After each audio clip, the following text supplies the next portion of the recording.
بلکہ ان میں کچھ رد و بدل کر کے اپنی طرف سے کچھ بات گھسا دیتے ہیں اور کہتے ہیں کہ توریت میں ایسی بات لکھی ہوئی ہے، انجیل میں ایسی بات لکھی ہوئی ہے۔ یاد رکھیے یہ اپنی کتابوں کو بھی تسلیم کرنے والے نہیں ہیں، بلکہ یہ مجرم ہیں کہ انہوں نے اپنی کتابوں کا بھی انکار کر دیا اور اپنی کتابوں میں اپنی طرف سے باتیں داخل کر کے اپنے جہنم والے پیٹ کو بھرنے کے لیے، سودی رقم کھانے کے لیے انہوں نے اس میں کچھ اپنی طرف سے داخل کر دیے، اپنی طرف سے کوئی مسائل بیان کر دیے اور لوگوں سے کہنے لگے کہ توریت میں ایسا لکھا ہے، زبور میں ایسا لکھا ہے، انجیل میں ایسا لکھا ہے۔ یاد رکھیے دجل والے ہیں، یہ مکار ہے، یہ فریبی ہے، یہ کتاب کے دشمن ہیں، یہ اہل کتاب کہلاتے ہیں، لیکن ان کے اندر کتاب کی باتیں کو ماننے کا ذرہ برابر بھی کوئی خوف نہیں، اللہ کا کوئی ڈر نہیں ہے، بلکہ یہ مجرمانہ عمل کر رہے ہیں۔ اسی کو قرآن نے کہا قُلْ يَا أَهْلَ الْكِتَابِ لَسْتُمْ عَلَى شَيْءٍ حَتَّى تُقِيمُوا التَّوْرَاةَ وَالْإِنْجِيلَ وَمَا أُنزِلَ إِلَيْكُم مِّن رَّبِّكُمْ وَلَيَزِيدَنَّ كَثِيرًا مِّنْهُم مَّا أُنزِلَ إِلَيْكَ مِن رَّبِّكَ طُغْيَانًا وَكُفْرًا فَلَا تَأْسَ عَلَى الْقَوْمِ الْكَافِرِينَ کہ کہہ دو اے کتاب والو تم کسی راہ پر نہیں جب تک نہ قائم کرو توریت اور انجیل کو، اور جو تم پر اترا تمہارے رب کی طرف سے، اور ان میں بہتوں کو بڑھے گی اس کلام سے جو تجھ پر اترا تیرے رب کی طرف سے، شرارت اور کفر، سو تو افسوس نہ کر اس قوم کفار پر۔ بے شک جو مسلمان ہیں اور جو یہودی ہیں، فرقہ صابی اور نصارہ، جو کوئی ایمان لاوے اللہ پر اور روز قیامت پر اور عمل کرے نیک، ان پر ڈر ہے، نہ ان پر ڈر ہے نہ وہ غمگین ہوں گے۔ اگر اہل کتاب میں سے بھی اللہ سے ڈرنے والے، اللہ کے رسول کی کتابوں کو اور اللہ کے رسول کو تسلیم کرنے والے یہودی اور نصرانی اور صابئی میں سے اگر کوئی ہے تو وہ بھی، ان کے اعمال بھی قابل قبول ہے اور وہ بھی جنت میں جائیں گے۔ لیکن افسوس ہے ان لوگوں پر جنہوں نے کفر کیا اور کفر ہی میں ڈھکیلتے چلے گئے دوسرے لوگوں کو، تو یاد رکھیے اس کے لیے کوئی جزا نہیں، کوئی بدلہ نہیں۔ فَلَا تَأْسَ عَلَى الْقَوْمِ الْكَافِرِينَ کہ سو تو افسوس نہ کر اس قوم کفار پر۔ تو پھر ہمارے نبی کو فرمایا گیا ہے نبی آپ ان کفار قوم پر بڑا افسوس نہ کرے، وہ چاہے جائے جہنم میں، ان کا کام ہے جہنم میں جانے کا، اس لیے کہ ان کے کتابوں میں صاف جب باتیں تھی انہوں نے تسلیم کرنے سے انکار کر دیا۔ آگے قرآن نے کہا لَقَدْ أَخَذْنَا مِيثَاقَ بَنِي إِسْرَائِيلَ وَأَرْسَلْنَا إِلَيْهِمْ رُسُلًا كُلَّمَا جَاءَهُمْ رَسُولٌ بِمَا لَا تَهْوَىٰ أَنفُسُهُمْ فَرِيقًا كَذَّبْتُمْ وَفَرِيقًا يَقْتُلُونَ۔ ہم نے لیا تھا پختہ قول بنی اسرائیل سے اور بھیجے ان کی طرف رسول، جب لایا ان کے پاس کوئی رسول وہ حکم جو خوش نہ آیا ان کے جی کو، تو بہتوں کو جھٹلایا اور بہتوں کو قتل کر ڈالتے تھے۔ خیال کیا کہ کچھ خرابی نہ ہوگی، سو اندھے ہو گئے اور بہرے، پھر توبہ قبول کی اللہ نے ان کی، پھر اندھے اور بہرے ہوئے ان میں سے بہت، اللہ دیکھتا ہے جو کچھ وہ کرتے ہیں۔ اب دو تین باتیں، کتنی خطرناک باتیں اللہ تعالیٰ نے ارشاد فرمائی کہ کچھ ایسے یہودی تھے، بنی اسرائیل تھے، جنہوں نے اللہ کی بات کو ماننے سے انکار کر دیا، اور جب اللہ کی باتوں کو ماننے سے انکار کر دیا تو اللہ نے اس پر عذاب الہی کو مسلط کر دیا۔ اے ہم بنی اسرائیل سے اول توریت میں تمام پیغمبروں کی تصدیق و اطاعت کا عہد لیا، یعنی توریت میں تمام پیغمبروں کے تصدیق کا عہد لیا جا چکا ہے، وعدہ لیا جا چکا ہے، عہد و پیمان لیا جا چکا ہے، اطاعت کا عہد لیا، اور اس عہد کی یاد دلانے کو ہم نے ان کے پاس بہت پیغمبر بھیجے، پیغمبر ان کے پاس بھیجے کہ تم عہد جو لے چکو اس کو پورا کرو، اس یاد دلانے کے لیے بے شمار پیغمبر بھیجے گئے۔ لیکن ان کی یہ حالت تھی کہ جب کہیں بھی ان کے پاس کوئی پیغمبر ایسا حکم لایا جس کو ان کا جی نہ چاہتا تھا، تبھی ان کے ساتھ مخالفت پیش آئے، سو بعضوں کو تو جھوٹا بتلایا۔ اب دیکھیے جب پیغمبر ان کے پاس جب پیغمبر ان کے پاس آتے تھے اور کہتے تھے کہ تم نے جو وعدہ اللہ سے کیا ہے کہ تم اللہ اور اس کے رسول کو مانو گے اور اپنے وعدے کو پورا کرو گے، تم اگرچہ وعدہ بھول چکے ہو لیکن وعدہ کو یاد دلانے کے لیے تمہارے پاس پیغمبر آ رہے ہیں، تو تم پیغمبروں کو کیوں جھٹلا رہے ہو؟ قرآن کہتا ہے کہ وہ بعضوں کو تو جھوٹا بتلایا، بعض پیغمبروں کو، نبیوں کو، اللہ کے میسنجر آف اللہ کو جھوٹا بتلایا، اور بعضوں کو بے دھڑک قتل کر ڈالتے تھے۔ اللہ اکبر! یہ بنی اسرائیل ہے کہ جتنے بہت سارے نبیوں کو قتل کر ڈالا ان لوگوں نے، بے دھڑک قتل ہی کر ڈالتے تھے، اور ہمیشہ ہر شرارت پر جب چند روز سزا مہلت دی گئی، یہی گمان کیا کہ کچھ سزا نہ ہوگی، اس گمان سے اور بھی اندھے اور بہرے کی طرح بن گئے۔ یعنی اللہ تعالیٰ نے ان پر کچھ سزا مسلط کی، پھر کچھ دن کے بعد سزا کو ختم کر دیے، تو یہ لوگ کہنے لگے تو ہم تو چند روز کو ہم کو سزا ملے گی، پھر اللہ تعالیٰ نے گویا کہ وہ ایسے ہو گئے کہ اندھے اور بہرے کی طرح وہ بالکل ظلم کرنے لگے اور شرارت کرنے لگے۔ یاد رکھیے آج کے جو یہودی ہیں ان لوگوں کے اندر بھی یہی شرارتیں پائی جاتی ہیں،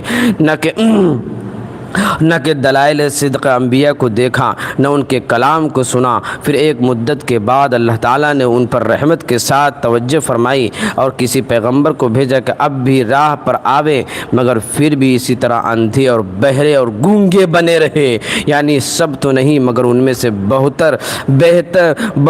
سے ایسے بہتر ایسے کہتے رہے، اور اللہ تعالیٰ ان کے ان اعمال کو خوب دیکھ والے ہیں۔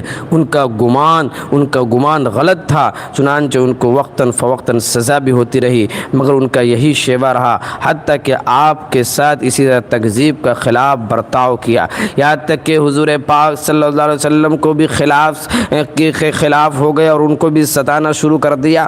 یاد رکھو یہ یہودی ہیں، یہ نصارہ ہیں، جو کبھی بھی تمہارے نہیں ہو سکتے ہیں، یہ تمہارے خلاف ہی ہمیشہ جائیں گے۔ جب حضور کو انہوں نے نہیں چھوڑا تو ان کی امتی کو کیسے یہ چھوڑیں گے؟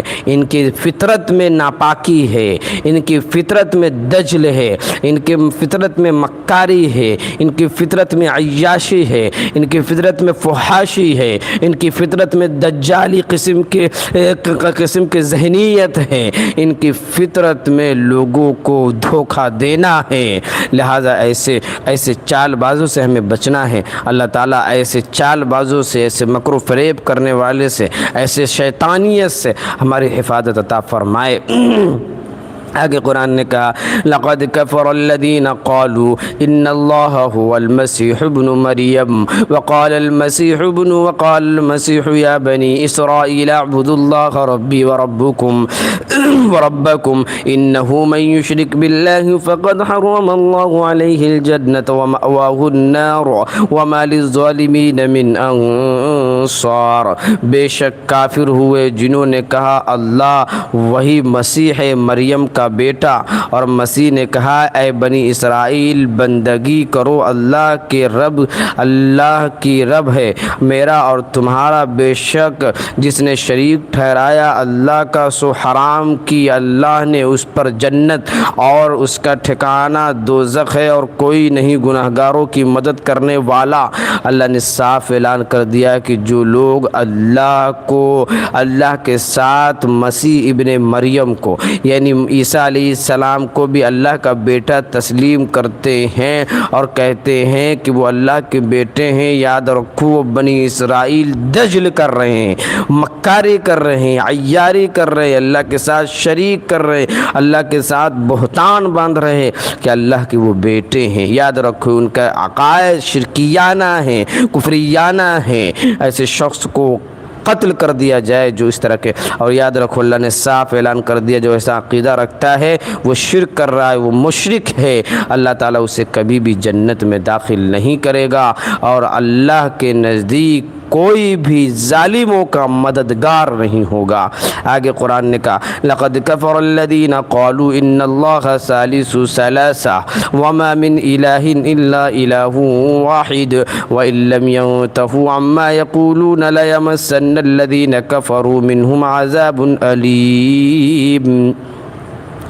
اور بے شک کافر ہوئے جنہوں نے کہا اللہ ہے تین میں کا ایک، حالانکہ کوئی معبود نہیں بجز ایک معبود کے، اور اگر نہ باز آویں گے اس بات سے کہ کہتے ہیں بے شک پہنچے گا ان میں سے کفر پر قائم رہنے والوں کو عذاب دردناک۔ اللہ نے یہاں پر صاف اعلان کر دیا جو حضرات ایسے ہیں جو تین میں کا ایک مانتے ہیں یا تین خدا کو ایک خدا کہتے ہیں، یعنی اللہ کے لیے تین کا لفظ استعمال کرتے ہیں اور کہتے ہیں کہ اللہ تین خدا ہیں، یعنی عیسیٰ بھی خدا ہے اور مریم بھی خدا ہے اور اللہ بھی خدا ہے، تینوں مل کے تین خدا ہوئے، تینوں مل کے ایک خدا ہوئے، یعنی یہ اللہ کے علاوہ دو اور کو خدا تسلیم کر لیتے ہیں۔ یاد رکھیے اللہ تعالیٰ ایسے کے بارے میں کہتا ہے کہ یاد رکھیے یہ اللہ تو ایک ہی ہے، اللہ الہ واحد، وہ تو ایک ہے۔ اس طرح کا آئے قد رکھنا تمہارا مجرمانہ عمل ہے، تمہارا کافرانہ عمل ہے، اور ان قریب تمہیں عذاب عظیم پکڑ لے گا اور تم اسی میں دجل کرتے رہو گے۔ آگے قرآن نے کہا افلا یتوبون الی اللہ ویستغفرون واللہ غفور رحیم۔ کیوں نہیں توبہ کرتے اللہ کے آگے اور گناہ بخشواتے اس سے، اور اللہ ہی بخشنے والا مہربان ہے۔ اللہ نے کہا کہ اگر تمہیں ایسی بات ہو جائے تو تم اللہ ہی سے توبہ استغفار کرو اور گناہ بخشواؤ، کیونکہ تم مجرمانہ عمل کرنے کے لیے تیار ہو لیکن توبہ کرنے کے لیے تیار نہیں ہو۔ یاد رکھو تم گناہ گار کی فہرست میں آؤ گے۔ آگے قرآن نے کہا مل مسیح ابن مریم الا رسول قد خلت من قبلہ الرسل وامہ صدیقہ کان یاکلان الطعام انظر کیف نبین لهم الآیات ثم انظر انا یؤفکون۔ اور نہیں ہے مسیح مریم کا بیٹا مگر رسول، گزر چکے اس سے پہلے بہت رسول، اور اس کی ماں ولی ہیں، دو ولیاں ہیں، دونوں کھاتے تھے کھانا، دیکھ ہم کیسے بتلاتے ہیں ان کو دلیلیں، پھر دیکھ وہ کہاں الٹے جا رہے ہیں۔ اللہ تعالیٰ نے یہاں فرمایا کہ جو تم مریم کو خدا کا بیٹا، مریم کو خدا کی بیٹی کہتے ہو یا کہتے ہو کہ وہ بھی مل کر خدا ہیں، تو یاد رکھو مریم علیہ السلام وہ بہت نیک پاک باز ایک ماں تھی، اور عیسیٰ علیہ السلام ان کے بیٹے ہیں، اور اللہ نے انہیں رسول بنایا ہے، پیغمبر بنایا ہے، میسنجر آف اللہ بنایا ہے۔ آگے قرآن نے کہا کہ ہم تمہارے پاس دلیلیں کو بیان کر دیتے ہیں، واضح کر دیتے ہیں، موٹی دماغ والا بھی اس دلیل کو سمجھ سکتا ہے کہ عیسیٰ اور مریم دونوں خدا نہیں بلکہ یہ دونوں اللہ کے بندے ہیں، خدا تو صرف ایک اللہ ہے۔ اب اگر تمہارے دماغ میں بھیجے میں یہ بات نہیں گھس رہی ہے تو تم مجرم ہو، تم کرائم کے مجرم ہو، اس لیے تمہیں گناہوں پر سزا بھگتنی پڑے گی۔ آگے قرآن نے کہا قل اتعبدون من دون اللہ ما لا یملک لکم ضرا ولا نفعا واللہ هو السمیع العلیم۔ تو کہہ دے کیا تم ایسی چیز کی بندگی کرتے ہو کہ اللہ کو چھوڑ کر جو مالک نہیں تمہارے برے کی اور نہ بھلے کی، اللہ وہی ہے سننے والا جاننے والا ہے۔ اللہ نے ایک صاف بات دیکھیے کتنی خطرناک بات کہی کہ اے لوگوں، دیکھیے عیسیٰ علیہ السلام کے لیے اللہ تعالیٰ اس طرح کا لفظ استعمال کر رہا ہے، کس طرح کا کہ اے لوگوں، عیسیٰ علیہ السلام کو جو تم خدا تسلیم کرتے ہو تو عیسیٰ علیہ السلام تو اپنے جان کے بھی مالک نہیں ہیں اور نہ ہی نفع نقصان کے مالک ہیں، تو تم پھر ایسے کو پکارتے ہو جو نہ اپنے نفع نقصان کے مالک ہیں۔ اب دیکھیے اب یہاں پر بریلوی حضرات اٹھیں گے اور کہیں گے کہ ارے شان میں گستاخی، عیسیٰ علیہ السلام کی گستاخی۔ عیسیٰ علیہ السلام کے لیے اس طرح کے الفاظ کہنا کہ وہ اپنے نفع نقصان کے مالک نہیں ہے تو یہ تو عیسیٰ علیہ السلام کی گستاخی ہو گئی۔ وہ تو نبی ہے اور نبی تو سب سے بڑھ کر ہوتے ہیں، ہم مانتے ہیں کہ نبی سب سے بڑھ کر ہوتے ہیں۔ اللہ انسانوں میں سب سے بڑھ کر اللہ کے بعد اگر کسی کا مرتبہ ہے تو وہ نبیوں کا ہے، اور تمام نبیوں میں ہمارے حضور پاک صلی اللہ علیہ وسلم کا ہے۔ لیکن اس کے باوجود نبی کے اندر ہر چیز کی اختیار نہیں ہوا کرتی ہے۔ نبی کے لیے مختار کل کا عقیدہ رکھ لینا یہ شرکیانہ عقائد ہے، خدا کی صفات کے ساتھ شریک کرنا ہے۔ اب دیکھو یہاں پر ما لا یملک لکم ضرا ولا نفعا، کہ اللہ تعالیٰ کے لیے کہ اے عیسیٰ علیہ السلام کو جو تم خدا بنائے بیٹھے ہو وہ تو نفع نقصان کا مالک نہیں ہے۔ تو یہاں پر دیکھیے کوئی گستاخی نہیں ہے، بلکہ کوئی کسی طرح کی بات نہیں ہے، بلکہ اللہ یہ سمجھانا چاہ رہے ہیں کہ وہ انسان ہیں، وہ اللہ کے نیک بندے تھے، لہٰذا تم جس کو خدا بنا رہے ہو وہ خدا نہیں ہے۔ تو یہ بات سمجھانا مقصود ہے۔ یہاں پر کوئی شان میں گستاخی یا عیسیٰ علیہ السلام کی شان کو گھٹانے کی بات نہیں کی گئی۔ لہٰذا کیوں اللہ جب ایسی بات کہہ رہا ہے، جب گستاخی نہیں ہو رہی ہے، تو تمہاری بدھی، اتنی سی بدھی تمہاری بات کیسے کہہ سکتا ہے کہ اللہ شان میں گستاخی کر رہا ہے؟ اس طرح کے الفاظ ما لا یملک لکم ضرا ولا نفعا، اور قل لا املک لنفسی نفعا ولا ضرا الا ما شاء اللہ ولو کنت اعلم الغیب لاستکثرت من الخیر۔ اس طرح کے الفاظ حضور پاک صلی اللہ علیہ وسلم کے لیے اللہ تعالیٰ نے استعمال فرمائے ہیں، یہاں تک کہ فرمایا ما محمد الا رسول قد خلت من قبلہ الرسل افإن مات او قتل انقلبتم علی اعقابکم، کہ حضور پاک صلی اللہ علیہ وسلم کے لیے اللہ تعالیٰ نے لفظ ماتا کا لفظ استعمال فرمایا ہے کہ حضور پاک کا انتقال ہو گیا ہے، آپ صلی اللہ علیہ وسلم مر گئے کا لفظ استعمال فرمایا۔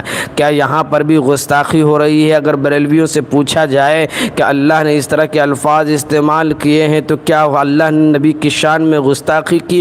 یاد رکھو ایک بات اللہ سمجھانے کے لیے بولتا ہے، اور جب کوئی مثال دی جاتی ہے تو اس سے یہ بات نہیں سمجھ میں آتی کہ اللہ گستاخی کر رہا ہے یا اللہ نے نبی کی شان میں گستاخی کی۔ کچھ ایسے حالات ہوتے جس وقت یہ الفاظ بولے جاتے ہیں، اور ظاہر سی بات ہے نبی ہو یا ولی، شہید ہو یا انبیاء، کوئی بھی نفع نقصان کے مالک نہیں ہے۔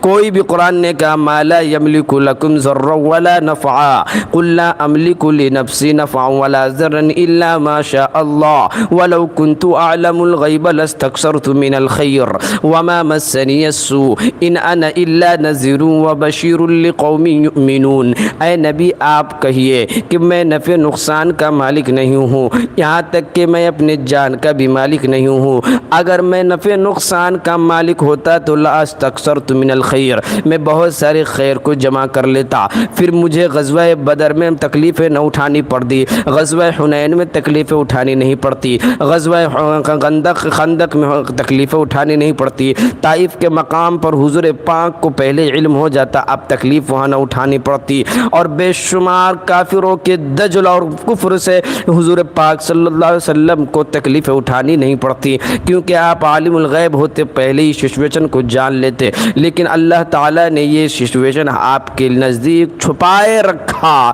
اگر پہلے ہی جان لیتے تو آپ کو اس طرح کی تکلیفیں نہیں ہوتی۔ قرآن نے صاف یہ اعلان کر دیا ہے قل لا املک لاستکثرت من الخیر وما مسنی السوء، اور ماتا کا لفظ استعمال فرمایا، نہیں مالک ہے۔ مختار کل کا عقیدہ گڑھ لینا قرآن کے خلاف ہے، حدیث کے خلاف ہے، سنت کے خلاف ہے۔ اگر کوئی اس طریقے سے عقائد رکھتا ہے وہ مجرم ہے۔ جنہوں نے اس طرح کی باتیں لکھی ہیں وہ یاد رکھیے قرآن کے خلاف اس طرح کی باتیں لکھی ہیں، کیونکہ مختار کل صرف اور صرف اللہ ہے، حاجت روا اللہ ہے، مشکل کشا اللہ ہے۔ اگر کوئی اب آج کا انسان مشکل کشا، ہر کسی کو مشکل کشا تسلیم کیے جا رہا ہے، ہر کسی کو کچھ بھی تسلیم کیے جا رہا ہے، یاد رکھو وہ قرآن کے خلاف ہے۔ جب حضور پاک صلی اللہ علیہ وسلم جب دنیا سے تشریف لے گئے، اس وقت حضرت عمر رضی اللہ تعالیٰ عنہ تلوار لے کے کھڑے ہو گئے اور کہنے لگے کہ جو بھی حضور کے انتقال کی بات کہے گا اس کا سر قلم کر دیا جائے گا۔ لوگوں میں ایک کھلبلی تھی، حضرت ابو بکر صدیق کھڑے ہوئے اور آپ نے فرمایا کہ اے لوگو، اگر تم محمد کو خدا تسلیم کر دیتے تو ماتا کا لفظ فرمایا، ماتا محمد، کہ محمد کا انتقال ہو چکا ہے، وہ مر چکے ہیں، اور اگر تم خدا کو تسلیم کرتے تھے، خدا کو ایک خدا سمجھنے سے، تو وہ زندہ ہیں۔ اب یہاں پر بریلوی حضرات اشکال کرنے لگے کہ دیکھو ماتا کا لفظ استعمال کر کے حضرت ابو بکر نے حضور کی شان میں گستاخی کی، تو وہ سراسر جھوٹے ہیں، کیونکہ اس طرح کے الفاظ جو حضرت ابو بکر نے استعمال کیے وہ سمجھے، کہیں گستاخی نہیں بلکہ لوگوں کو سمجھانا مقصود تھا، کہنا مقصود تھا، سچویشن کے حساب سے معاملہ پیش آیا، اور حضرت ابو بکر جیسے انسان وہ حضور کی شان میں گستاخی کرے یہ ممکن نہیں ہے۔ اب اگر اس طرح کے الفاظ اگر کہنے والے ہیں تو وہ مجرم ہیں۔ آگے اسی کو قرآن نے کہہ دیا کہ حضور پاک صلی اللہ علیہ وسلم کے لیے اس طرح کے عقائد رکھنا کہ ہر جگہ حاضر و ناظر ہیں، مختار کل ہیں، وہ سراسر غلط ہے۔ اسی کو قرآن نے کہا قُلْ أَتَعْبُدُونَ مِن دُونِ اللَّهِ مَا لَا يَمْلِكُ لَكُمْ ضَرًّا وَلَا نَفْعًا وَاللَّهُ هُوَ السَّمِيعُ الْعَلِيمُ۔ تو کہہ دے کیا تم ایسی چیز کی بندگی کرتے ہو اللہ کو چھوڑ کر جو مالک نہیں تمہارے بروں کی اور نہ بھلے کی، اور اللہ وہی ہے سننے والا اور جاننے والا ہے۔ اسی کو چند آیتیں جو آپ کی تھی کہ آگے قرآن نے کہا قُلْ يَا أَهْلَ الْكِتَابِ لَا تَغْلُوا فِي دِينِكُمْ غَيْرَ الْحَقِّ وَلَا تَتَّبِعُوا أَهْوَاءَ قَوْمٍ قَدْ ضَلُّوا مِن قَبْلُ وَأَضَلُّوا كَثِيرًا وَضَلُّوا عَن سَوَاءِ السَّبِيلِ لُعِنَ الَّذِينَ كَفَرُوا مِن بَنِي إِسْرَائِيلَ عَلَى لِسَانِ دَاوُودَ وَعِيسَى ابْنِ مَرْيَمَ وَذَلِكَ بِمَا عَصَوا وَكَانُوا يَعْتَدُونَ كَانُوا لَا يَتَنَاهَوْنَ عَن مُنكَرٍ فَعَلُوهُ لَبِئْسَ مَا كَانُوا يَفْعَلُونَ ترى كثيرا منهم يتولون الذين كفروا لبئس ما قدمت لهم أنفسهم سخط الله عليهم وفي العذاب هم خالدون ولو كانوا يؤمنون بالله والنبي وما أنزل إليه ما اتخذوهم أولياء ولكن كثيرا منهم فاسقون۔ سورہ مائدہ ہے چل رہا ہے چھٹے پارے میں، سورہ مائدہ چل رہا ہے، چھٹے پارہ کو کھولیے، سورہ مائدہ کی آیت ہے 7ویں 8ویں 11 12ویں صفحے پر دیکھیے، ٹھیک ہے، تنزیل مومن سورہ مائدہ ہے چھٹے پارے میں۔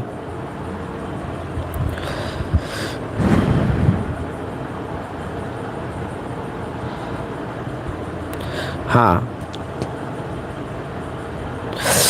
تو کہ اہل کتاب مت مبالغہ کر اپنے دین کی بات میں ناحق کا، اور مت چلو خیالات پر ان لوگوں کے جو گمراہ ہو چکے پہلے اور گمراہ کر گئے بہتوں کو اور بہک گئے سیدھی راہ سے۔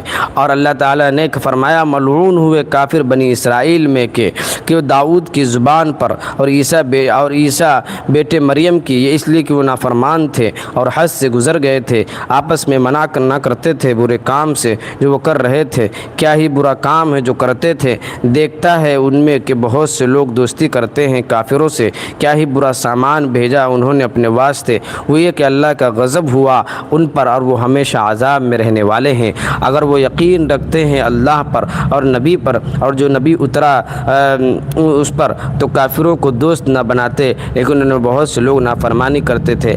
اب 2-3 باتیں یہاں پر اللہ تعالیٰ نے ارشاد فرمایا کہ آپ صلی اللہ علیہ وسلم سے فرمایا گیا کہ ان نصارہ سے فرمائیے جو کتاب والے ہیں یعنی یہودی اور نصرانی کہ اے اہل کتاب تم اپنے دین کے معاملے میں ناحق غلو اور افراط اور تفریط کا شکار نہ ہو۔ یعنی جو بنی اسرائیل تھے یا اہل کتاب تھے وہ اپنے دین میں کچھ چیزیں گھٹا دیتے تھے، کچھ چیزیں بڑھا دیتے تھے۔ تو قرآن اللہ نے کہا نبی کے ذریعے سے کہ اے نبی آپ ان سے کہیے کہ اپنی کتاب میں گھٹا اور بڑھا نہ کرو، غلو دین غلو کتاب میں ایسی بات نہ کرو، افراط اور تفریط کا شکار مت ہو۔ آگے قرآن نے کہا کہ افراط مت کرو، اور اس افراط کے باب میں ان لوگوں کے خیالات میں یعنی بے سند باتوں پر مت چلو جس بات کے نہ پیر ہے نہ ہاتھ ہے، تو بے سند باتوں پر عمل مت کرو۔ اس وقت سے پہلے خود بھی غلطی میں پڑ چکے ہیں، اس سے پہلے تم لوگ خود ہی غلطی میں پڑ چکے ہیں، اس لیے پہلے تحقیق کرو کہ بات کیا ہے، اس کے بعد آگے کام کرنا ہے۔ اپنے ساتھ اور بہتوں کو لے کر ڈوبے ہیں اور غلطی میں ڈال چکے ہیں۔ اب ظاہر سی بات ہے، تم غلطی کرو گے تو تم بہت سے لوگوں کو غلطی پہ ڈالو گے۔ جب خود تو ساقی ڈوبے ہیں صنم، تمہیں بھی ہم لے ڈوبیں گے، خود تو ڈوبے ہیں صنم، تمہیں بھی لے ڈوبیں گے۔ تو یہی حال ہوگا اگر اہل کتاب غلو دین کریں گے، اپنی کتابوں میں کمی اور بیشی کریں گے، تو خود تو ڈوبے ہیں صنم، تمہیں بھی ڈوبیں گے کا حال ہو جائے گا۔ اس لیے قرآن نے کہا کہ غلطی کرو تو تم دوسرے کو بھی لے ڈوبو گے، اس لیے غلطی سے پہلے سدھار کرنے کی کوشش کرو۔ اور ان کی غلطی اس وجہ سے نہیں ہوئی کہ حقوق مفقود ہو گیا، اس کا پتہ نہ لگتا ہو، بلکہ وہ لوگ راہ راست کے ہوتے ہوئے قصداً اس سے دور اور علیحدہ ہو گئے۔ ان کو معلوم تھا کہ کتاب میں کیا لکھا ہے، اس کے باوجود وہ جان بوجھ کے ڈوبے چلے جا رہے ہیں اور دوسروں کو بھی ڈبوئے جا رہے ہیں۔ یعنی جب ان کی غلطی دلائل سے ثابت ہو گئی، پھر ان کا اتباع کیوں نہیں چھوڑتے؟ جب جن کی غلطی واضح ہو جائے، جیسا کہ بنگال میں ہمایوں کبیر، دجال، مکروہ چہرہ، شیطانیت ذہن رکھنے والا، مسلمانوں کو لوٹنے والا، ان کے جذبات سے کھیلنے والا کہ بابری مسجد بنائیں گے، اور پتہ یہ چلا کہ یہ بی جے پی کے لیے کئی ہزار کروڑ روپے لے کے کام کر رہا تھا، مسلمانوں کے جذبات سے کھیل رہا تھا۔ اب اگر ان کی دجالیت، فرعونیت ان کی جب واضح ہو گئی، تو اب اگر ان کا ساتھ دینا ان کی گمراہی ہے کہ جب ان کا ساتھ واضح ہو گیا تو پھر ان کا ساتھ کس بنیاد پر دیتے ہو؟ اسی طرح بنی اسرائیل کو کہا گیا، جب واضح کتاب میں لکھا جا چکا ہے کہ یہ چیز غلط ہے اور واضح تمہارے نظر بھی آ رہے ہیں، پھر بھی تم دلائل کی بنیاد پر تم ان کے ساتھ ہو، تو یاد رکھو تم غلطی پر ہو۔ یعنی جب ان کی غلطی دلائل سے ثابت ہو گئی، پھر ان کا اتباع کیوں؟ جب ایک انسان کے بارے میں معلوم ہو جائے کہ یہ انسان غلط ہے، دلائل سے ثابت ہو چکا ہے، پوری دنیا اسے غلط کہتی ہے، پھر تم ان کا ساتھ کس بنیاد پہ دیتے ہو؟ اس کا مطلب ہے کہ تم مجرم ہو، اس لیے تم ان کا ساتھ دیتے ہو۔ تو ان کو اللہ نے کہا کہ جب دلائل سے بات ثابت ہو گئی، پھر ان کا اتباع کیوں نہیں چھوڑتے؟ بنی اسرائیل میں جو لوگ کافر تھے، ان پر اللہ تعالیٰ کی طرف سے سخت لعنت کی گئی تھی۔ زبور اور انجیل میں جس کا ظہور حضرت داؤد علیہ السلام اور حضرت عیسیٰ ابن مریم علیہ السلام کی زبان سے ہوا، یعنی زبور اور انجیل میں کافروں پر لعنت لکھی تھی، زبور اور انجیل میں کافروں پر لعنت لکھی تھی، جیسے قرآن مجید میں بھی ہے فَلَعْنَةُ اللَّهِ عَلَى الْكَافِرِينَ، کہ اللہ کے لعنت ہے کافروں پر، چونکہ یہ کتابیں حضرت داؤد اور حضرت عیسیٰ علیہ السلام پر نازل ہوئیں، اس لیے یہ مضمون کی زبان سے ظاہر ہوا۔ یہ لعنت اس سبب سے ہوئی کہ انہوں نے حکم کی اعتقادی اور مخالفت کی، جو کہ کفر ہے، اور اس مخالفت میں حد سے بہت دور نکل گئے تھے، یعنی کفر بھی شدید تھا، کفر کے درجے میں یہ لوگ پہنچ گئے تھے۔ ساتھ تو برا کام یعنی استمرار، یعنی شدید، پھر شدید کے ساتھ مدیر بھی تھا، یعنی اس پر استمرار رکھا، چنانچہ جو برا کام یعنی کفر انہوں نے اختیار کر رکھا تھا، اس سے آئندہ کو باز نہ آتے تھے، بلکہ اس پر مصر تھے، پس ان کے کفر شدید اور مدید کے سبب ان پر شدید لعنت ہوئی ہے۔ ایسے شخصوں پر اللہ کی لعنت ہوئی۔ واقعی ان کا یہ فعل مذکور بعینہ، یعنی کفر پھر بھی وہ شدید اور مدید برا تھا، اس پر یہ سزا مرتب ہوئی۔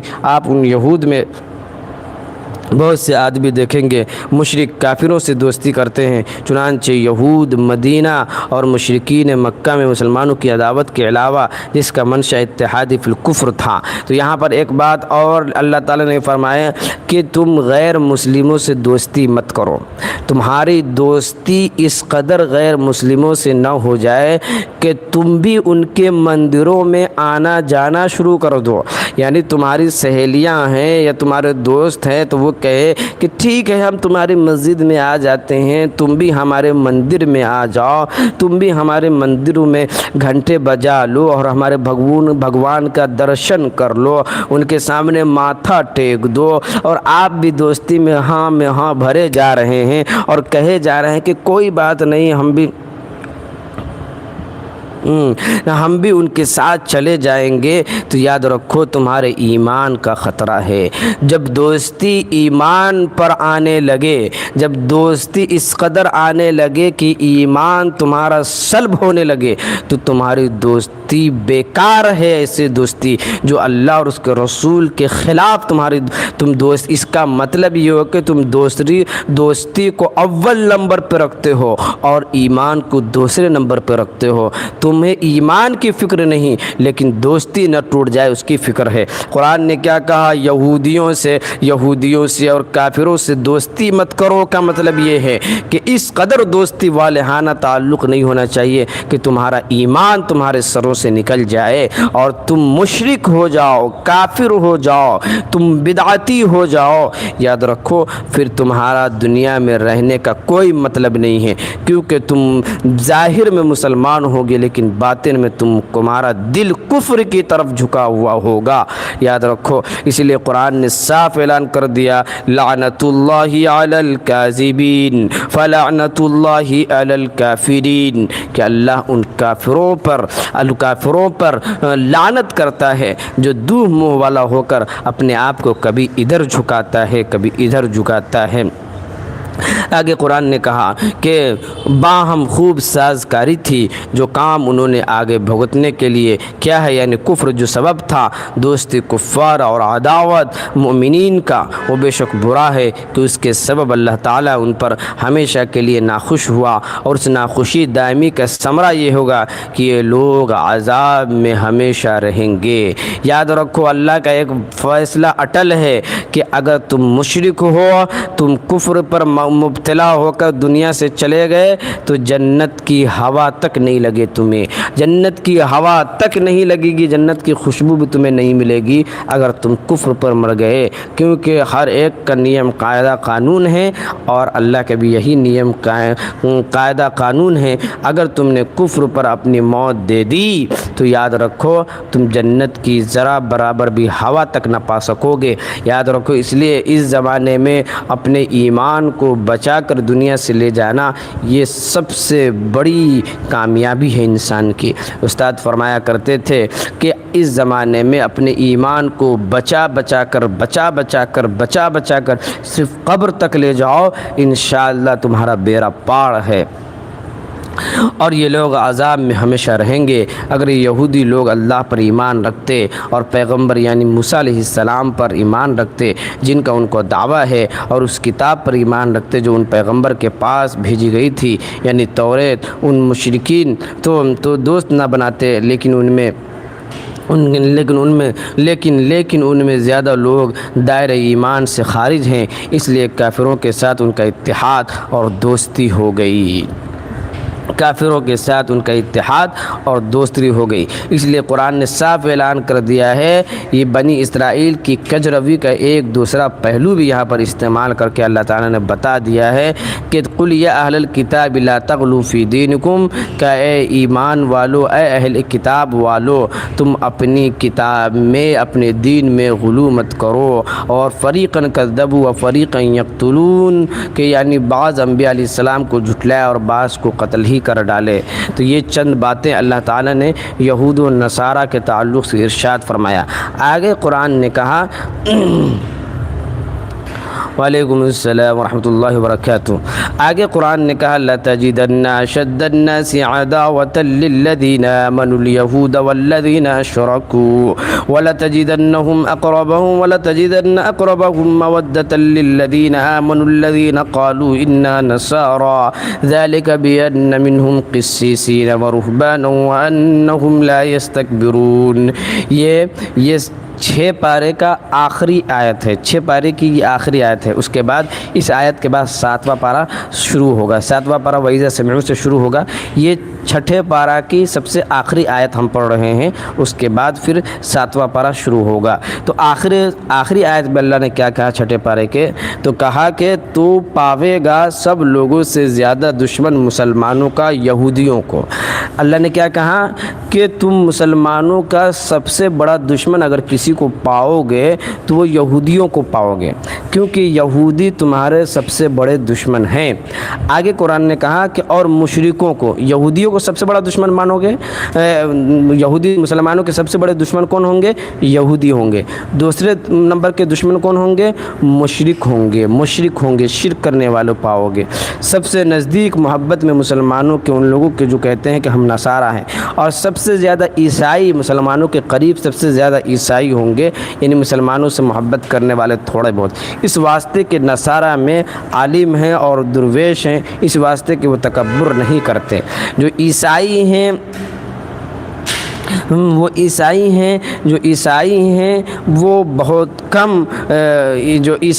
وہ بہت کم مسلمانوں سے دشمنی رکھتے ہیں، لیکن مسلمانوں سے زیادہ تر وہ قریب تر ہوتے ہیں۔ لیکن یہودی ہیں وہ مسلمانوں کے پکے دشمن، کیونکہ ان کا مقصد ہی ہے مسلمانوں کو ستانا، مارنا۔ اس لیے آج کا اسرائیل فلسطین کو اس لیے مار رہا ہے کہ وہ ہمارے پکے دشمن ہیں، اور ایران کو اس لیے مار رہا ہے کہ وہ ہمارے دشمن ہیں۔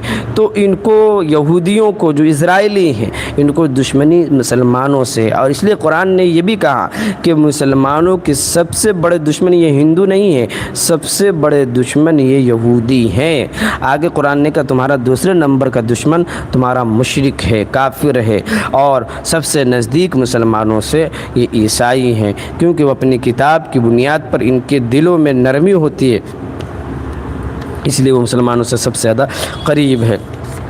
چلیے ماشاءاللہ آج ہمارا چھٹا پارہ الحمدللہ مکمل ہو چکا ہے، اور سورہ مائدہ چل ہی رہا ہے، لیکن سورہ مائدہ مکمل نہیں ہوا، لیکن چھٹا پارہ انشاءاللہ اللہ کے فضل و کرم سے مکمل ہو چکا ہے۔ پھر اس کے بعد ہم 7واں پارہ 5-10 منٹ کے انٹرول کے بعد انشاءاللہ شروع کریں گے۔ ہاں، تھوڑا بریک لے لے، تھوڑا انٹرول لے لے، 5 منٹ کا وقفہ لے لے، اور آپ کو تھوڑا انٹرول دے دیا جائے، کچھ ناشتہ واشتہ کرنے کا چھٹی دے دیا جائے، چائے پانی اور پان کھانے کا چھٹی دے دیا جائے۔ 5 منٹ آپ کے پاس وقت ہے، انشاءاللہ چائے پانی کر لیجئے، ناشتہ واشتہ کر لیجئے۔ جو حضرات ٹھنڈا ونڈا پینا چاہے تو لسی سے بھی پی لیا کریں انشاءاللہ، ٹھیک ہے۔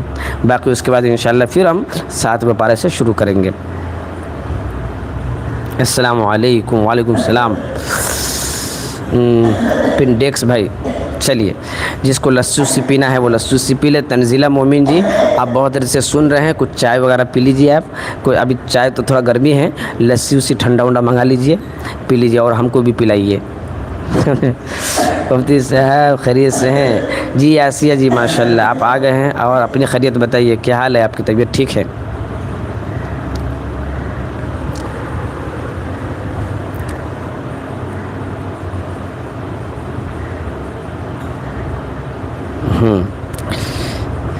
چلیے، ہاں تو کچھ ٹھنڈا ونڈا پی لیں انشاءاللہ۔ کوئی جی نہیں، کیا ہو گیا آپ کو؟ طبیعت ٹھیک نہیں ہوا؟ فیور ٹھیک نہیں ہوا؟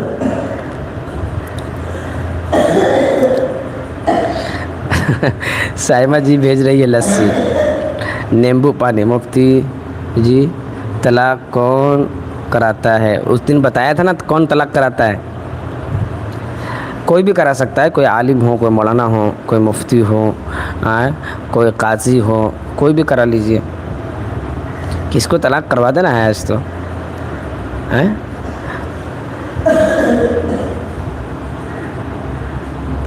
فیور ہے، وہی تو کہہ رہے ہیں۔ اللہ حفاظت فرمائے، آپ کو جلد سے جلد شفا عطا فرمائے، ہر طرح کی آفت مصیبت بلیات سے آپ کی حفاظت عطا فرمائے۔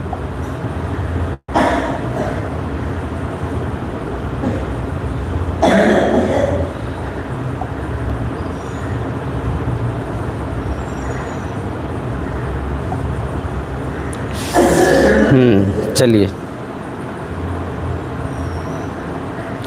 ہاں میں بھی کرا سکتا ہوں، لیکن میں آپ کے پاس آؤں گا کیسے؟ میں نے کرایا ہے، میں نے بتایا نا کہ میرے گاؤں میں، میں جہاں امامت کرتا تھا اس سے پہلے، تو وہاں دو تین بچے کی ماں تھی اور ان کا شوہر ان کو پھر بھی پسند نہیں تھا کسی خاص وجہ سے، تو انہوں نے کہا مجھے کہ آپ طلاق کروا دیں، میں ان کے ساتھ نہیں رہنا چاہتی۔ تو میں نے کہا کہ ٹھیک ہے چلو، تو کچھ کاغذات لگتے ہیں، وہ کاغذات لے گئے، کچھ چیزیں لکھنی پڑتی ہے، وہ کچھ چیزیں لکھ لی، پھر لڑکا لڑکی دونوں کو کچھ الفاظ بلائے جاتے ہیں، وہ بلوا دیے، دونوں کو دستخط لے لیے۔ چائے والے بولے ہمیں بھی آزما لو، لسی ہنس کر بولی پہلے گرمی تو ہرا لو، دیسی ذائقہ دیسی پیار کی نمائشی نشانی، لسی کے آگے پھیکی لگے ہر کہانی۔ ہاں صحیح بالکل ماشاء اللہ، دیکھیے اچھی بات سنائی، الحمدللہ، اللہ اکبر۔ ہاں صحیح بات ہے، لسی کو ظاہر سی بات ہے پہلے گرمی تو ہرا، اس کے بعد لسی کی بات کرنا۔ کون سا جی؟ آسیہ جی بولا تو میں، مفتی صاحب آپ کو آئی ڈی نہیں ملی ابھی تک؟ نہیں ملی، صحیح میں نہیں ملی نہیں یار، صحیح بات ہے۔ ایسا کیجیے، میرا نمبر آپ لکھیے اور آئی ڈی کا لوگو بھیجیے میرے پاس۔ نمبر بولوں؟ نمبر بولتا ہوں، آئی ڈی کا لوگو بھیجیے۔ اللہ اکبر کبیرا وسبحان اللہ کثیرا۔ آج بہت کم لوگ جڑے ہوئے ہیں، لائیو پھر سے کاٹ کے لگایا جائے کیا؟ 1 گھنٹہ 40 منٹ ہو گئے، لوگ 12 لوگ جڑے ہوئے ہیں، صرف 12-13 لوگ۔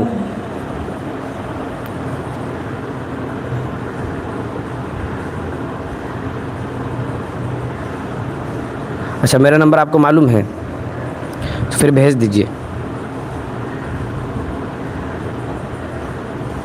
اچھا ٹھیک ہے۔ مولوی صاحب کا انداز نرالا لگتا ہے، ہر سوال کا جواب بھی حوالہ لگتا ہے، مسجد میں سنجیدہ، محفل میں ہنساتے ہیں، مشکل سے مشکل بات بھی آسان بناتے ہیں۔ جی بہت اچھی، ماشاءاللہ۔ چلیے ابراہیم بھائی، ابراہیم ادریسی بھائی، السلام علیکم رحمۃ اللہ وبرکاتہ۔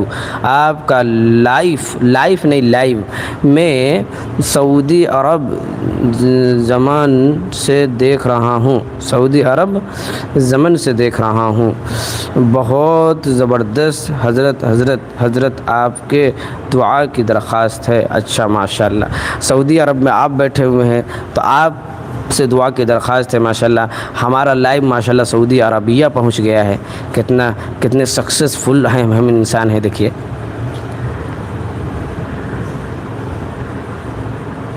ہاں الحمدللہ، ہم آپ کے لیے دعا کریں گے، اللہ تعالیٰ آپ کو وہاں اچھے سلامت رکھے اور کمائی میں آپ کو برکت دے، اب اور محنت سے کام کرے۔ بھی بال بچے کے آپ کو انڈیا کے ہیں تو بھی بال بچے کو اللہ تعالیٰ آپ کا اچھا سلامت رکھے، اور آپ بھی حضور کے روضے پہ جائیں، جب مدینہ کی گلیوں میں، مکہ کی گلیوں میں جائیں تو اس بھائی کو بھی یاد رکھیں، ان کے لیے دعائیں کریں انشاءاللہ۔ چائے اگر ٹھنڈی ہو تو درس لمبا ہو جائے، سموسہ سامنے آئے تو بیان تازہ ہو جائے، داڑھی میں وقار اور لہجے میں مٹھاس، بات کرے تو لگے دل کو خاص احساس۔ اچھا ماشاءاللہ، بہت اچھا الفاظ جوڑ کے آپ بیان کر رہے ہیں، بے شک، آمین آمین۔ جی وہ مدینے کی گلیاں، مدینے کی گلیاں، مدینے کی گلیاں، مدینے کی گلیاں، ہم سب خواہش رکھتے ہیں کہ مدینے کی گلیاں ہمیں نصیب ہوں۔ چلیے جلدی کر دیں، جلدی بیان کر دیں انشاءاللہ، جو کچھ بیان کرنا ہے جلدی کر دیں آپ۔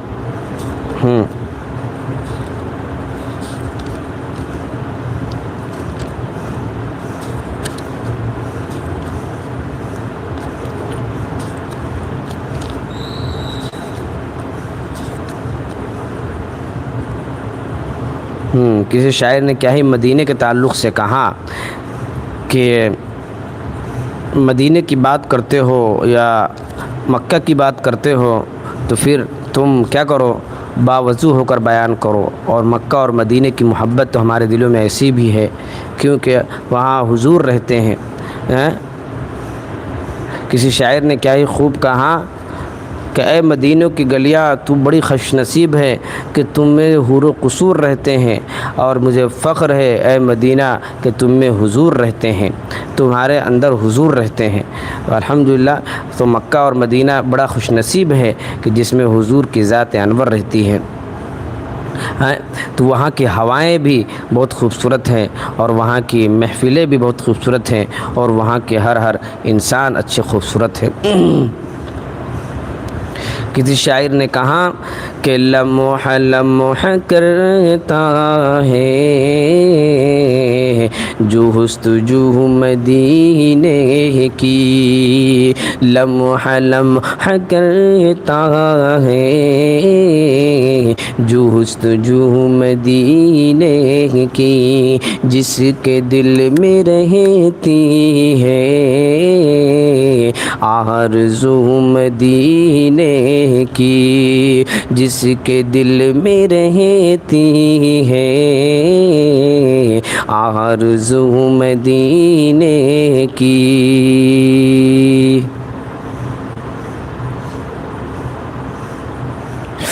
اور کسی شاعر نے کہا اے صبا تیرا کیسر آن جان رہتا ہے۔ صبا کہتے ہیں ہوا کو، صبا عربی میں آتا ہے، ہوا کو کہا جاتا ہے کہ اے صبا تیرا کیسر آن جان رہتا ہے۔ کسی شاعر نے کیا ہی خوب کہا، ہوا سے بات کر رہا ہے کہ اے ہوا تم تو روز جاتے ہو مدینہ کی گلیوں میں، مکہ کی گلیوں میں، تو ذرا ہم کو کچھ خبر لا کے وہاں کی دو کیا حال ہے وہاں کا۔ تو کسی شاعر نے کہا کہ اے صبا تیرا کیسر آن جان رہتا ہے، اے صبا تیرا کیسر آن جان رہتا ہے، کچھ تو دے خبر لا کر مجھ کو تو مدینے کی، کچھ تو دے خبر لا کر مجھ کو تو مدینے کی۔ اور کسی شاعر نے کیا ہی خوب کہا کہ میں غلام آقا ہوں اس طرح نہیں کرتا۔ کسی شاعر نے کہا کہ میں نبی کا غلام ہوں، مدینے کی بات کرو تو ایسے نہیں بات کرنا، مدینے کی بات کرو تو پاک صاف بن کے بات کرو۔ اسی کو شاعر نے کہا کہ میں غلام آقا ہوں اس طرح نہیں کرتا، کہ میں غلام آقا ہوں اس طرح نہیں کرتا، اس طرح نہیں کرتا، کہ بات کیجیے مجھے سے، کہ بات کیجیے مجھے سے باوضو مدینے کی، کہ بات کیجیے مجھے سے باوضو مدینے کی، لمحہ لمحہ کرتا ہے جستجو مدینے کی، جس کے دل میں رہتی ہے آرزو مدینے کی۔ چلیے وہ سعودی والے بھائی آ گئے تو ان کے نام پہ ماشاءاللہ اسی طریقے سے نبی کا نعت کچھ ہو گیا۔ نام محمد میں ایسی مٹھاس رکھی گئی، پتھر دل انسان بھی سن کر پگھل جاتا ہے، درود پاک کی خوشبو جب فضا میں پھیلتی ہے، ہر اداس چہرہ تب ہنس ہنس کر سنور جاتا ہے۔ ماشاءاللہ بہت زبردست بات آپ نے لکھی۔ تو چلیے ایک سعودی والے دیکھیے، سعودی کے انسان یا سعودی میں کام کرنے والے کوئی معمولی نہیں ہیں، بلکہ اب ایک سعودی کے آنے کی وجہ سے دیکھیے حضور کی اتنی ساری نعت ہو گئی، تعریفیں ہو گئی، کچھ مدینے کی باتیں ہو گئی، اور کتنا اچھا لگ گیا ماشاءاللہ۔ اللہ تعالیٰ جزائے خیر دے ہمارے اس بھائی کو، اور ہم سب کو مدینے کی حاضری نصیب عطا فرمائے، ہے کہ نہیں؟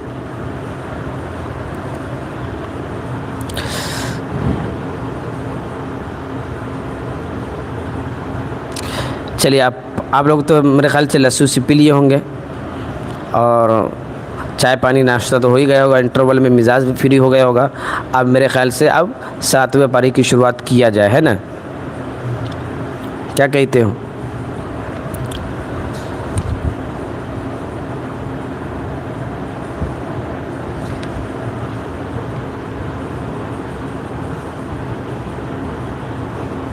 ہے نا؟ یا کسی کو کوئی سوال ہو تو بتا دیں انشاءاللہ۔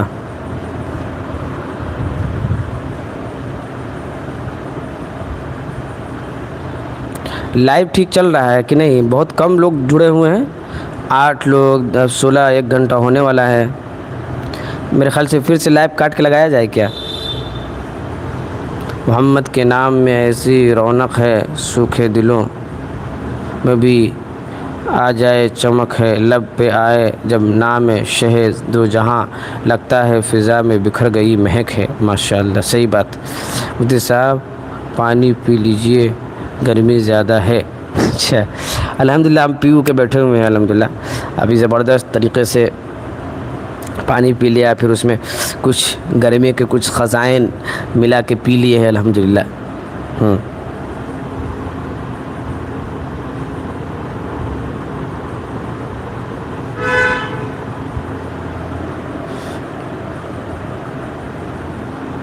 تو میرے خیال سے ایرر لگ رہا ہے، مطلب صاف ویڈیو نہیں آ رہی ہے۔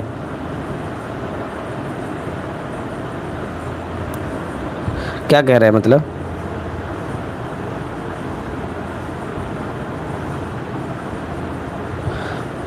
غم بھی جھک جاتے ہیں سن کر یہ نام، اس نام میں رب کی خاص برکت ہے۔ محمد کا ذکر، صلی اللہ علیہ وسلم کا ذکر ہو تو دل ہنس پڑے، یہی تو عشق رسول، عشق نبی کی خوبصورت جھلک ہے۔ صحیح، لائیو کاٹ کے لگایا جائے میرے خیال سے، اس لیے کہ اتنا دیر ہو گیا ابھی تک لوگ زیادہ جڑ نہیں رہے، اس کا مطلب ہمارا ویڈیو صاف نہیں آ رہا ہوگا آپ کو، کچھ دقت لگ رہی ہے ایسے کہہ رہے ہیں آسیہ باجی۔ اچھا، وہی تو کہہ رہا ہوں کہ ایسا کیسے غلط دکھا رہا ہے واچ ٹائم۔ اچھا، کم لوگ کر رہے ہیں، یہ کیسے ہو سکتا ہے آپ کی لائیو میں؟ وہی تو کہہ رہا ہوں بہت کم لوگ ہیں، ایسا کیسے ہو سکتا ہے؟ 1 گھنٹے میں تقریباً 100 لوگ 200 لوگ تو جڑ ہی جاتے تھے، آج ایسا کیوں دکھا رہا ہے؟ میرے خیال سے آپ لوگ ذرا انتظار کریں، میں کاٹ کے پھر سے لگاتا ہوں، ٹھیک ہے؟ ہو سکتا ہے کبھی کبھی ٹیکنیکل ایشو پیدا ہو جاتا ہوگا، تو دیکھتے ہیں انشاءاللہ۔ ابھی سمجھ میں آ جائے گا کہ یہاں پر غلط دکھا رہا ہے یا پھر ہمارا جو واچ ٹائم آیا ہے، ویوز آیا، ویوز کے حساب سے دیکھیں، ویوز کے حساب سے پتہ چل جائے گا کہ لوگ زیادہ جڑے ہیں یا کم ہیں یا پھر بالکل ویسی ہی ہے، ٹھیک ہے؟ آپ لوگ انتظار کریں، میں 2 منٹ میں ہی پھر دوبارہ آتا ہوں، ٹھیک ہے؟